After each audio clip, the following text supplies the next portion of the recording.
nas tuas mãos aí a palavra de Deus. Abre em Gênesis capítulo 12 e o versículo 3.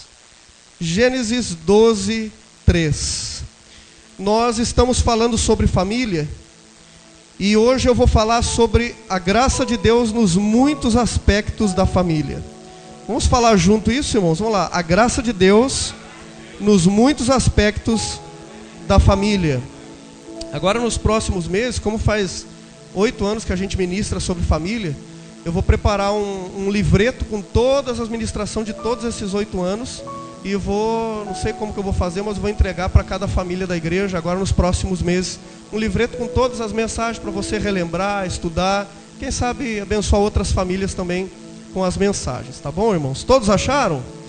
Diz assim: e abençoarei os que te abençoarem, amaldiçoarei os que te amaldiçoarem, e em ti serão benditas todas as famílias da terra. Em ti serão benditas todas as famílias da terra. Pai, muito obrigado por estar aqui. Que este momento seja um momento, Senhor, onde nós possamos refletir e também, Senhor, ser iluminados pelo Evangelho nas áreas da nossa família, onde nós precisamos, Senhor, nesses dias, estar, quem sabe, alinhando a nossa casa, a verdade da Tua palavra. Pai, muito obrigado pela vida de cada um que está aqui, Senhor, e por o nosso segundo culto deste domingo. Nós te louvamos, amém e amém, Jesus. Graças a Deus. Amém, irmãos? Graça nos muitos aspectos da família. Nós lemos aqui que em Abraão todas as famílias estão abençoadas. Em Abraão é uma bênção pela graça de Deus, ele não pagou para receber. Quer dizer que a minha família, ela é abençoada, a sua família é abençoada. Toda a família dos filhos de Abraão, a família dos homens e mulheres da fé, já são abençoados. Você não está buscando a bênção, não está clamando pela bênção, mas você já recebeu a bênção. Eu já recebi. Eu não recebi nada pela metade, mas a bênção que eu recebi é uma bênção completa. Nada me falta e nada falta para a tua família. Por isso, nessa noite, eu não vou falar de todos os aspectos, porque não há como falar de todos os aspectos da família, as áreas que nós somos abençoados, a graça de Deus nessas áreas, mas eu vou falar de 3 aspectos. E o primeiro, eu tinha preparado um slide muito bonito, hoje de manhã eu consegui passar um pouquinho, mas, enfim, irmãos, gostaria que você prestasse atenção, mesmo não tendo o slide ali para a gente ver, preste atenção. O primeiro aspecto da família que eu coloquei aqui é a paternidade. A minha família e a sua, principalmente os pais que estão aqui, e os pais que você conhece, os pais que são filhos de Abraão, que estão na fé. Escute, irmão, a paternidade é um dos aspectos onde nós já temos a graça de Deus. Os pais que estão aqui já têm tudo o que precisam para ser o melhor pai da terra para a sua família. Então você é o melhor pai do mundo. Amém, irmãos? Eu garanto que as irmãs depois vão arrebentar. Mas eu vou dizer de novo para dar uma chance para os irmãos, né? Quem sabe a irmã tem que estar cutucando ele aí. Irmão, você é o melhor pai do mundo para a tua casa. Glória a Deus. Tem que trovejar. Amém. Não, nada disso. Amém. Amém, pastor. Vamos lá, irmãos. Então, a paternidade de Deus na minha casa, na minha família. A Bíblia menciona Deus como nosso Pai. Então nós temos um Pai, Deus é o nosso Pai. A revelação da paternidade de Deus para a família está na pessoa de Deus. Na pessoa de Deus eu posso ver como é ser um pai. E eu posso ver como é ser o melhor pai. Porque Deus não é qualquer pai, e eu também não reduzo Deus a uma paternidade humana. Deus está acima disso. Então quando eu vejo a paternidade de Deus na minha vida, eu posso olhar para essa paternidade e saber que eu, como pai, já tenho a mesma capacidade, porque a natureza do meu pai está em mim. Nessa paternidade, eu quero mostrar para vocês o exemplo do pai do filho pródigo. Quando nós olhamos para esse exemplo de Jesus, nós podemos ver como funciona a minha paternidade no meu lar, a sua paternidade no seu lar, a paternidade dos lares que tem a natureza de Deus. Se o meu lar está com a natureza do Pai, a mesma natureza que Jesus dá o exemplo do pai do filho pródigo, eu também vou passar a exercer a mesma autoridade, o mesmo cuidado, e enfim, a mesma natureza. E o primeiro ponto que eu coloquei aqui da natureza do pai do filho pródigo é a paternidade dele, era o cuidado. Preste atenção no que eu vou dizer para você. O pai do filho pródigo, ele cuidou antes dele sair, antes do filho ir para o mundo, antes do filho estar lá jogado na lama. E quando o filho volta, ele não deixa de cuidar, ele continua cuidando. Ele cuida de novo. Ele cuida de novo. O pai, ele não cuidou só quando o filho estava fazendo tudo que ele queria e aonde ele queria. Mas o pai cuidou dele também quando ele não merecia. Porque o pai, com a natureza de Deus, não cuida porque merece, cuida porque ama. Irmão, escute isso, é muito forte. Quem sabe você é de um tempo onde as pessoas quando erravam, os filhos quando erravam, eles eram quase escorraçados de casa. Eu sou da fronteira, lá na fronteira há um tempo atrás, eu lembro quando eu era pequeno, eu ouvia muito sobre isso. Fulano saiu, a tia fulano saiu porque o pai pegou ela namorando, ou chegou grávida em casa, e o pai expulsava de casa. Expulsava de casa, não tinha mais vez. E há um tempo atrás, irmãos, era assim, né? Os irmãos são um pouquinho mais antigos. Se um filho errasse, o pai desconsiderava ele como filho, né? Era uma mágoa, havia muita mágoa entre pais e filhos. Antigamente era assim, era algo mais rústico, né? Não havia muita conversa. Se você errou, acabou, não tem mais vez. Você errou, você não tem mais vez. Mas a natureza do pai do filho pródigo é: você errou. E eu amo o passo a passo que Jesus dá de detalhe ali nesse texto. Esse passo a passo é maravilhoso. A palavra de Deus diz que o pai, quando o filho decide, a Bíblia diz, né? Jesus dá detalhes, ele diz assim que o filho caiu em si. E o filho, ele formula uma frase para falar ao pai. Ele vai, né, ele decora uma frase, ele diz: olha, eu vou chegar lá no meu pai e dizer: olha, não, eu não sou digno de ser chamado teu filho, porque eu estou aqui comendo a comida dos porcos, né, ou querendo comer a comida dos porcos. E na casa de meu pai, eles comem muito melhor os empregados. Então eu vou chegar e dizer: não me considera filho, pode me considerar como um empregado. Olha a mentalidade dele. Ele chega para o pai e ele diz isso mesmo. Mas olha o passo a passo do pai. O filho pensava que ia ser rejeitado, que ia ser tratado diferente. Vai ser tratado diferente porque ele errou muito. Afinal de contas, não era normal alguém pegar toda a herança e sair por aí, né? Era uma vergonha. Mas a palavra de Deus diz, e o passo a passo que eu amo que diz assim: o pai, vendo o filho de longe. Só aqui dá uma série de mensagens. Viu o filho de longe. A palavra de Deus diz ainda, dá a vírgula e diz assim: cheio de compaixão. Irmãos, dá outra série de mensagens desse pai cheio de compaixão. A Bíblia diz: vendo de longe, cheio de compaixão, correu até o filho. Não foi o filho que chegou primeiro, foi o pai que chegou primeiro. Não foi eu que alcancei a Deus primeiro, foi Deus que me alcançou primeiro. Ele me amou primeiro. ele corre até o filho. E a palavra de Deus, olha o passo a passo: corre até o filho, abraça o filho e beija o filho. Não foi nada daquilo que o filho estava pensando. Isso aqui Jesus estava mostrando a natureza de Deus. Quando o pai vê o filho, ele não pensa em castigo, ele pensa em restaurar o filho. O pai não pensa em punir o filho, o pai pensa em restaurar tudo aquilo que ele perdeu. Irmãos, escute, eu estou aprendendo aqui sobre a paternidade de Deus. E o que eu estou falando sobre a paternidade de Deus é o que eu e você, como homem em casa, nós temos já de Deus. Eu e você já possuímos, já temos a natureza desse pai na nossa vida. Eu e você não somos como qualquer pai. Nós não amamos e não cuidamos quando estão fazendo tudo certo. Nós cuidamos porque nós amamos. Essa é a natureza de Deus. Tem gente que acha que Deus cuida da gente até que eu faça alguma coisa que Ele não goste, Ele fique zangado. Mas a natureza de Deus, pelo Evangelho, é de que mesmo que eu não esteja fazendo às vezes as coisas que a gente considera certa, o meu Deus está cuidando de mim aonde eu for. Chega um momento que eu caio, né? A gente cai em si E aí esse momento é o momento que começa toda a restauração, a completa restauração. Porque é o momento que o pai não está ali para julgar, para condenar, nem para punir, nem para bater. O pai está ali para restaurar. Aprenda uma coisa, irmãos.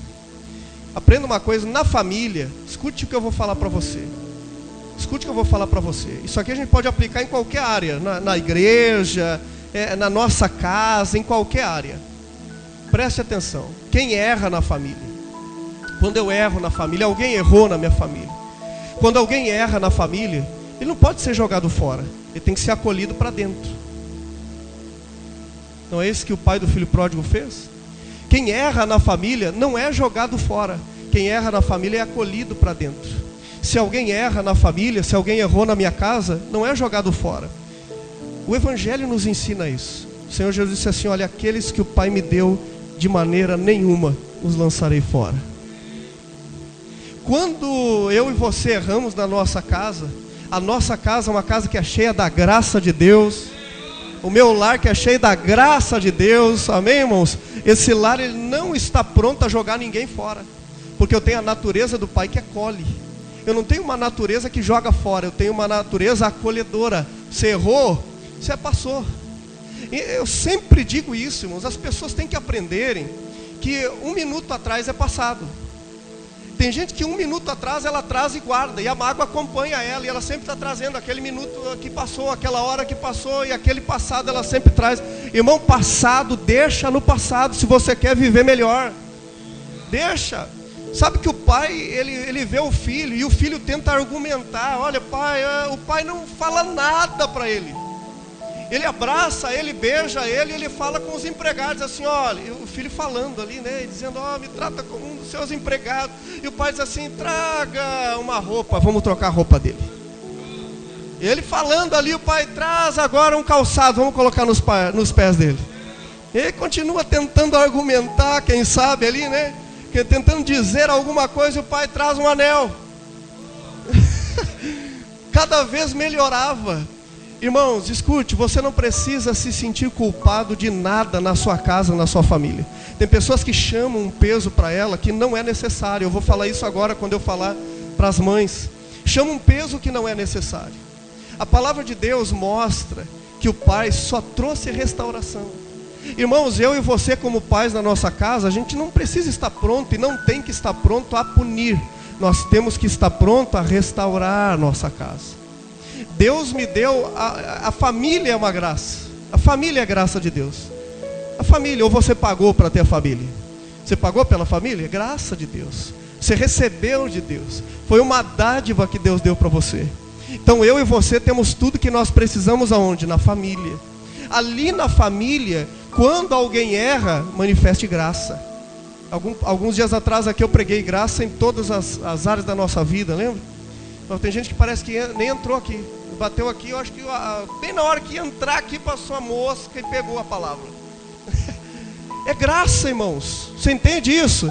O Evangelho, irmãos, ele não é só para ser ouvido aqui, é para você deixar ele entrar dentro de você e fazer com que alinhe a sua natureza, a natureza divina que você já tem. Então eu e você, como pai, nós temos a natureza de Deus. Primeiro, cuidado. Quem erra na família não pode ser jogado fora. Vou repetir, precisa ser acolhido para dentro. Então, 2 pontos eu vou falar aqui de paternidade. O segundo é disciplina. Olha que interessante, a disciplina. Qual foi a disciplina que o pai deu para ele? A disciplina foi que ele deixou ir. Escute aqui, irmãos. Escute aqui. O pai deixou ir porque era uma disciplina. O ser humano sempre aprende. Escute isso, o ser humano sempre aprende. Ou ele aprende acertando, ou ele aprende errando. Mas ele sempre vai aprender. Eu e você sempre estamos aprendendo. Ou eu aprendo acertando, ou eu aprendo errando. Às vezes errando a pessoa não se liga na hora, mas com o tempo ela vai aprender que aquele erro foi para aprender também. Ajudou ela em alguma coisa. Às vezes não quer assumir, mas eu sempre aprendo. Ou acertando, ou errando, mas eu sempre vou aprender. Amém, irmãos? Nós sempre estamos em aprendizado. O pai deixa o filho ir, ele deixou. Ou você vê o pai assim, pegando a mala do menino e diz, não vai, e o filho, eu vou. E o pai, não vai, por favor, eu vou. Não, você vê o pai deixando. Deixa aí. Porque deixando ir, vai aprender. Porque tem pessoas que ela não aprende didaticamente, ela aprende na prática. Escute, tem pessoas que não aprendem se você falar. Você quer ver uma coisa? Quem tem filho aí já grande, você lembra quando era pequeno, você dizia: não vai para aí, Joãozinho. Eu tentei usar o nome, mas eu tenho o João aqui, né? Não vai aí, Joãozinho, não vai. Aí está aprendendo a caminhar. Você diz: não vai. Aí vai, aí cai. Aí depois, quando você diz não vai, ele não vai, porque ele já caiu ali. Ele não aprendeu quando o pai estava falando, ele aprendeu na prática. Escute o que eu estou falando para você nessa noite, irmãos. Tem gente que quer controlar tudo na sua casa. Irmãos, tem horas que você tem que deixar que aprenda, não só falando, mas tem que deixa que aprenda. Ah, mas é difícil, pastor, mas deixa que aprenda. Não vai doer tanto assim. Não vai doer para sofrer, sabe? Vai dar só um beliscãozinho para acordar. Mas o pai deixou ir. Irmão, você não precisa cuidar de tudo. Você tem que confiar na graça de Deus. Você confia na graça de Deus? A disciplina é isso, é você ensinar e confiar na graça de Deus. Eu ensino e confio na graça de Deus. Eu ensino e espero em Deus. É uma promessa de Deus, né? É uma promessa. A palavra de Deus diz: olha, ensina o pequenino, ensina o caminho que deve andar. Quando crescer, não se desviará dele. Então o nosso papel é ensinar, não é segurar as malas. Você não vê o pai segurando as malas, vai embora. Sabe por quê, irmãos? Olha só, principalmente quando a gente é adolescente, né? Eu pouco tinha convívio assim com adultos, né? Durante o dia, a não ser no trabalho, né? Eu digo assim, da família. Então eu praticamente morava sozinho, mas mesmo assim eu pensava, né? Com 15 anos lá, eu vou morar sozinho.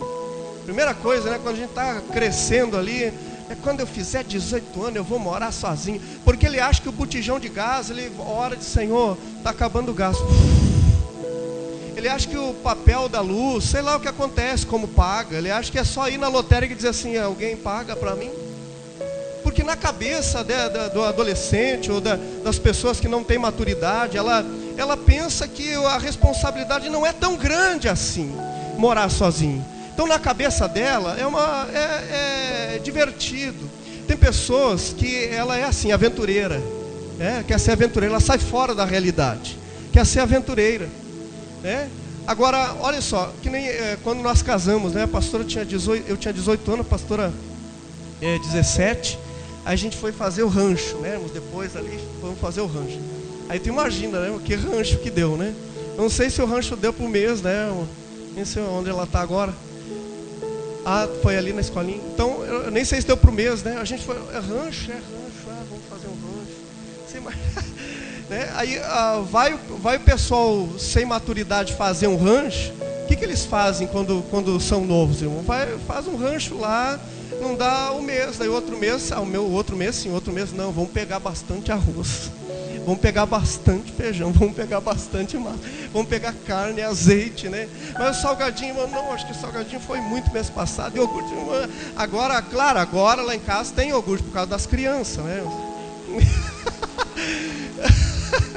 Por causa das crianças. Mas você entende? A maturidade faz você cada vez mais melhorar em tudo.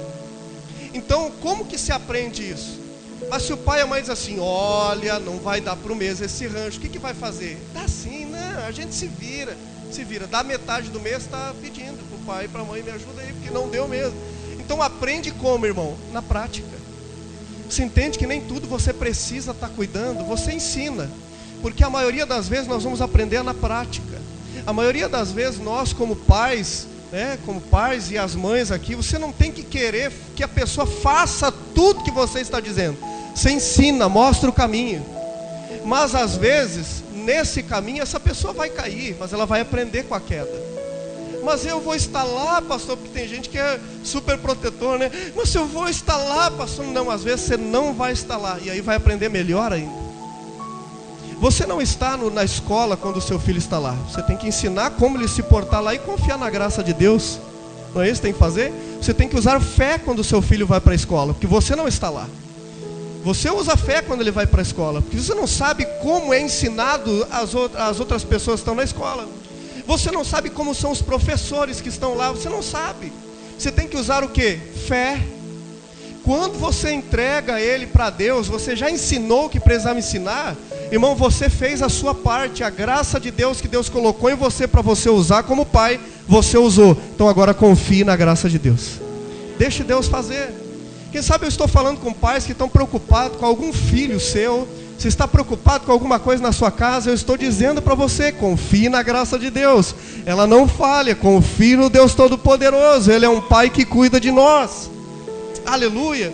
Então esses dois pontos da paternidade, o cuidado e a disciplina, e deixar ir, não insistir, é também disciplina. Não adianta eu super proteger. O ser humano, ele sempre vai aprender assim, ou acertando ou errando. E agora eu quero falar com as irmãs, com a maternidade, a graça de Deus na maternidade. É muito forte a graça de Deus na maternidade, não é, irmãos? Na vida das mães, elas chegam a dizer assim: eu estou com um pressentimento estranho, vou ligar para o meu filho para ver. E às vezes aconteceu mesmo alguma coisa. Eu falei para os irmãos aqui sobre a onipresença de Deus, o que Deus compartilha, o que alguns pensam que Ele não compartilha. É uma mensagem muito forte. Compartilhei aqui no ensino da terça-feira. E nós aprendemos o porquê que as pessoas têm essa impressão, né? Principalmente as mulheres, né? O homem já é mais seco, diz assim, né? Que coisa da tua cabeça, a mulher não sei o quê. E a mulher lá com o coração a mil, diz, mas eu vou ligar para ver como tá. Aí liga para ver como tá. E tinha acontecido mesmo, o filho não estava bem, alguma coisa estava errada. Porque a mãe sentiu. Porque a graça de Deus na vida da mãe é uma coisa impressionante, irmãos. É uma coisa impressionante. E os homens não vão entender. Não adianta você querer ficar assim, mas não sei, não adianta, você não vai entender. Nem é para você entender, só vai entender quem é mãe. Só quem é mãe vai entender, porque essa graça é para elas. Amém, irmãos? Então fica na sua agora e deixa as irmãs receberem mais de Deus agora. Isaías 49:15 diz assim: será que uma mãe poderia esquecer do seu filho que ainda mama? Será que esquece, irmão? Mas nem a gente que é homem consegue esquecer, né? Porque chora, porque dá sinais no corpo da mulher, não é? Quando tá na hora do neném mamar, não dá sinal no corpo da mulher? Você diz, olha, eu acho que já vai mamar. Dá sinal no corpo da mulher, né? Pelo menos na maioria, né? Se não dá sinal, tem alguma coisa desregulada, mas normalmente dá sinal no corpo da mulher. Aí, a criança também dá sinal. Ela vai chorar. Não importa a hora, pode ser de madrugada, mas ela vai chorar. Tem como esquecer isso? Dá para esquecer? Se acorda a gente até de madrugada, né? A Débora mamou acho que 3 meses, né, mano? 3 meses. O Gabriel 3 anos, né? Dá uma grande diferença. Aí a Débora fica brava, às vezes, por que eu mamei pouco? Grande briga, né, irmão? Eu mamei só 3 meses, tu mamou 3 anos. E brigam por quanto tempo quem mamou, né? Mas o que acontece? Se manifestam os sinais. Então a gente acorda até de madrugada. O que é que está chorando? É mamar? Né? Quer mamar. Então dá para esquecer, irmãos? Não. Mas olha o que diz o texto. Diz assim: será que uma mãe poderia esquecer do seu filho que ainda mama? E deixar de ter compaixão do próprio filho? Então é muito difícil de esquecer. Tem que ter alguma coisa errada para esquecer. Porque Deus preparou na sua na perfeita criação dele, Ele preparou tudo para que a criança não passe fome. Dá sinal, a criança dá sinal no corpo da mãe. Tudo Deus preparou. Deus é maravilhoso, não é, irmãos? É maravilhoso, tudo dá sinal, não tem como. Deus está dizendo assim, olha, vocês não vão esquecer. Porque eu preparei tudo para não esquecer, para dar mamar para a criança. Está tudo pronto. Aí Isaías diz assim, será que a mãe pode esquecer do próprio filho? Bom, irmãos, eu quero aproveitar esse texto aqui. E ele diz, o texto segue dizendo assim, mesmo que isso aconteça, quer dizer, em algum lugar nesse mundo a mãe vai esquecer, mesmo Deus tendo preparado tudo, mas alguma coisa vai acontecer, pode acontecer, que a mãe esqueça. A mãe esquece. Sabe o que é isso? Quer dizer que a mãe pode falhar. Pode ou não pode falhar? É claro que pode. Os homens podem falhar, as mulheres também podem falhar, né? Então pode falhar? Pode falhar. Agora, olha o que diz assim, mesmo que essa mãe, ela esqueça, mesmo que aconteça isso, eu nunca me esquecerei de você. Aleluia. Glória a Deus. Glória a Deus. Irmãs, aqui as mulheres, presta atenção, nunca deixa a situação ou qualquer idiota dizer que você é uma mãe ruim. O pastor está usando cada palavra. Não, mas tem que ser assim. Porque com um imbecil, tolo, né? A Bíblia chama de tolo, né? Não pode dar ouvido. Não deixa a situação nenhuma e nem um imbecil dizer que você é uma mãe ruim, que você é uma mãe fraca, que você é uma mãe que não se importa, porque você é a mãe que Deus preparou para ser. Amém, irmãos? Você é uma mãe abençoada, você é uma mãe agraciada. Aleluia. Não tem mãe melhor do que você aonde Deus colocou. Aleluia. Você é a mãe que Deus preparou. Então você é uma mãe maravilhosa. Amém? Não tem situação que diga o contrário, porque Deus já disse que você é uma mãe abençoada. Eu li o texto dizendo que todas as famílias serão abençoadas. Se você é da fé, você é uma mãe abençoada. Agora escute o que eu vou dizer para você. Às vezes você olha para o filho, às vezes você olha para alguma situação e diz: aonde eu errei? Minha irmã, não importa o que passou, o que importa é daqui para frente. Dios tem coisa nova para você. Pode falhar, pastor? Pode, isso é natural, pode falhar, mas escute, Deus deu a bênção nesse texto aqui. Ele diz assim: mesmo que ela fale, mesmo que essa mãe fale, eu não vou falhar. Se ela falhar, eu vou estar lá. Aleluia. Sabe, é muito difícil, mas se a mãe falhar, porque pode acontecer de haver alguma falha, eu posso errar com os meus filhos? Posso falhar com os meus filhos? Posso, mas se eu falhar com os meus filhos, o meu Deus entra em ação. Se eu não tenho condição, o meu Deus tem. Se eu não estou preparado, o meu Deus está. Se eu não tenho poder, o meu Deus tem. Tudo aquilo aonde eu não consigo chegar, o meu Deus chega. Aleluia. Eu não posso agora alcançar o meu filho, mas o meu Deus pode, aonde estiver. O que eu quero dizer para as irmãs? Por que eu preparo essas mensagens, irmão? Isso aqui é uma sequência de atendimentos que a gente faz durante o tempo. A maioria das mães chegam para a gente assim. A maioria é mãe mesmo, né, que chega. Porque pai é muito difícil, sabe? A gente ouve mais assim, todo esse tempo, irmãos. Acho que não dá para contar nas duas mãos. Quando um pai disse assim: pastor, ora pelo meu filho, irmão, dá para contar nos dedos, porque o homem é assim, né? O homem vai lá e diz assim: fulano, vamos na igreja? É assim, não tem esse negócio de vamos na igreja, filho. Não tem, né? O homem diz: vamos no culto hoje? Não, hoje não quero. Então tá, ó, te avisei, ó, não sei o que, né? Aí a mãe não, a mãe ela convida, vamos lá no culto. Aí ela chega a pedir oração pra gente. A mãe diz assim: pastor, ora pelo meu filho, eu quero que ele esteja aqui com a gente, não sei o que. A mãe ela vem do coração aquilo ali. Mas se o marido ouve ela pedindo oração, ele diz assim: não, eu já disse para ela, tem que deixar. O homem é assim, o homem vai, né? Eu já falei para a mulher. É bem assim, todos esses anos, exatamente, se nós pudéssemos fazer um teatro aqui, eu ia mostrar como os irmãos fazem muitas vezes e como as mulheres fazem, as irmãs. O homem não tem esse negócio, falou, quer, não quer, a mãe não. A mãe, ela vai dando aquela, porque a graça é delas. Você não tem que reclamar. Às vezes o homem fica, né, chateado, né? Mas como pode? Não fica falando muito assim, né?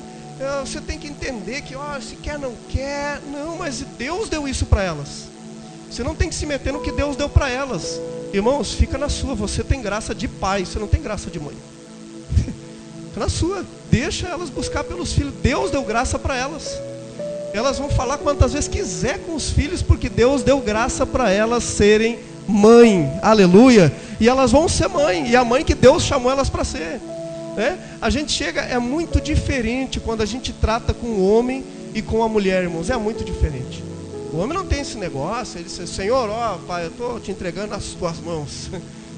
E o mais legalista diz assim: Senhor, entrego na tua mão aí, faz o que o Senhor quiser. Que você é melhor. A mãe não, disse: pai, cuida, né? O cara está lá orando, lá dizendo: pai, o que quiser aí, se for preciso, Senhor, dá uma machucadinha para melhorar. O cara, Agora a mãe não. A mãe, ela está orando para Deus proteger, cuidar, guiar, para Deus trazer para perto. É maravilhoso, né, irmãos? Vamos aplaudir a Jesus por essa graça. Glória a Deus. Glória a Deus. A maternidade é algo maravilhoso, irmãos. Você não tem, eu falo isso porque a mãe, ela pensa que ela tem que dar conta de tudo. A mulher, às vezes, ela pensa que tem que dar conta de tudo. Ela acha que porque o filho dela está por um caminho, ela se põe a culpa. Ela se condena. A mulher se condena de alguma coisa que acontece na escola. Por que eu deixei ir hoje na escola? Eu sabia que não tinha que deixar ir. Ela se condena por tudo. Por tudo, porque é mais sentimento, né? Eu sabia que eu estava sentindo alguma coisa, né? E o homem diz, não, nada a ver, é coisa da tua cabeça. A mulher, é sempre assim, né? Dá esse contraste. Porque cada um Deus fez de um jeito. Você entende? Agora a mãe, a mulher não precisa ficar se condenando. Porque Deus prometeu, aonde você não está, Deus está. Aquilo que você errou e falhou, irmão, é passado já. Porque Deus está cuidando e ajudando você. Eu recebo recebi já muitas irmãs, muitas mães, né, dizendo assim, pastor, não sei onde eu falhei.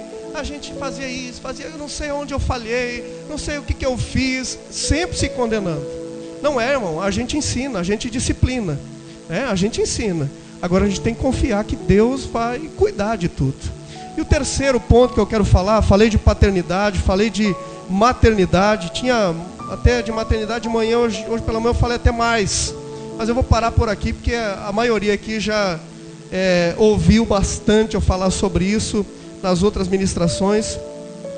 Eu quero falar sobre genealogia. Genealogia, pastor, sim. Quero falar sobre os nossos antepassados. Porque a gente olha para o nosso passado e diz assim, poxa, meu pai não era flor que se cheire. Eu não sei de onde é essa expressão, mas é meio esquisita, né? Eu não era flor que se cheire. Meu avô então, meu Deus. Meus tios, e aí vai. A pessoa tem até vergonha dos antepassados dela. Agora deixa eu mostrar para você algo da palavra de Deus. Mateus 1,16 diz assim, Jacó gerou José, marido de Maria, da qual nasceu Jesus, que se chama o Cristo. Isso aqui é o final da genealogia de Mateus capítulo 1, né? É o final dessa genealogia. Quando você olha a genealogia de Jesus, e você lê ela e vê quem está na genealogia de Jesus, você vai olhar para a sua genealogia e dizer assim, oxe, a minha estava boa. Porque quando você olha para a genealogia de Jesus, você vê pessoas pecadoras, você vê, eu até anotei aqui um monte de coisa que você vê ali, mas não vou ler tudo, né, irmãos? Você encontra ali pessoas prostitutas, você encontra pessoas que adulteraram, enfim, você encontra pecadores ali. Na genealogia de Jesus, pastor, sim, na genealogia de Jesus. Aqui é que está o milagre e a graça de Deus na nossa vida. Preste bem atenção no que eu vou ministrar o teu coração agora. Essa ministração pode mudar a tua vida hoje, irmão. Sabe, as pessoas olham, elas têm até vergonha. Quem foi? E olha, irmão, tem gente que ainda olha para a sua genealogia e olha para o seu pai. O pai era aquele, né? Para mostrar que ser macho tinha que quebrar tudo, tinha que bater em todo mundo. Olha, meu pai era machão, eu quero ser machão. Não, isso não é ser um homem legal, não. Isso é feio, irmão. Dá vontade de sentar a pessoa e dizer, né? Isso é feio, né? Sabe porque o teu pai era assim, você também quer, né, sair arrebentando tudo, porque o teu avô era assim. Você já pensou se eu quisesse imitar o meu pai? Se eu quisesse imitar o meu pai, que tal? A pastora chegou a tirar a máscara lá, né? Se eu quisesse imitar o meu pai, estava só ela criando as crianças, né? Se eu quisesse imitar. Você pensou nisso, irmão? Se eu quisesse imitar meu avô, por exemplo, né? Quem sabe até a minha família vai ver aí, meus familiares vão ver o vídeo depois, tem uns quantos que vêm e vão confirmar. Meu avô estava fazendo algum negócio assim, começou a não dar certo, começou a ficar bravo. Continuou, começou a não dar certo ainda, ficou mais bravo. Não deu certo, ele quebrou tudo, rebentou tudo. Você só ouviu os barulhos de tudo quebrando, você entende? É uma pessoa bem tranquila assim, para você lidar. Então quebrava tudo. Você já pensou? Se eu olho e digo assim, eu vou ser que nem meu avô. Se não dá certo, pá. Isso não dá certo, porque não é isso que eu recebi de Deus. Nós somos enxertados, nós somos uma nova criatura em Cristo Jesus. Aonde que está a bênção, pastor, aí? Ora, irmãos, a bênção é que toda a genealogia de Jesus, você vê pessoas cheias de problemas, de defeito, de pecados, toda a genealogia dele, mas quando chega em Jesus, Jesus santifica a família. Irmão, chegou em você agora, é a sua vez. Jesus, aleluia.